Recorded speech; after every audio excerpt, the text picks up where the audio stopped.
if you know, the first guidance given by Allah subhanahu wa ta'ala in the Quran, it was not to offer salah, it was not to pray, it was not to fast, it was not to give zakat, it was iqra, it was read. In Surah Iqra, Surah Al-Alaq, chapter number 96, verse number 1. So reading is very important. But unfortunately, we have in the Muslim world that many don't want to read. And unfortunately, those who want to read, they are so much influenced with the Western world and with science and technology that they forget the complete guidance given by Allah. Allah says in Surah Al-Alaq, Surah Iqra, chapter 96, verse 1 and 2, Iqra bismi rabbikal ladzi khalaq. Read in the name of the Lord who created.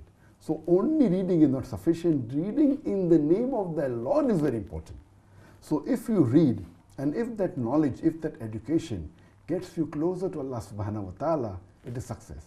But if that knowledge doesn't get you closer to Allah subhanahu wa ta'ala, you may get some success in the world, but not in the akhirah.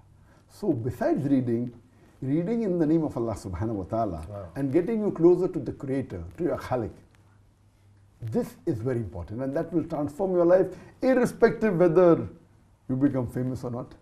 You know, sometimes, I mean, I don't consider myself to be a very powerful person, as we said. I consider myself to be a humble servant of Allah subhanahu wa ta'ala. And sometimes I'm afraid.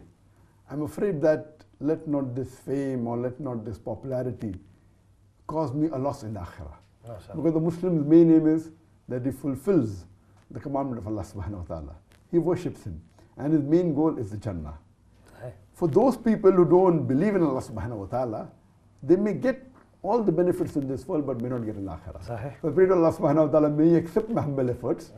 And reading in the name of Allah is very important, and reading Quran is very important. It's the most important book in the world. It's a proclamation to humanity. It's a fountain of mercy and wisdom. It's a future world constitution. It's a warning to the heedless. It's assurance to those in doubt. It's a solace to the suffering, a hope to those in despair. So the best book to be read is the Quran.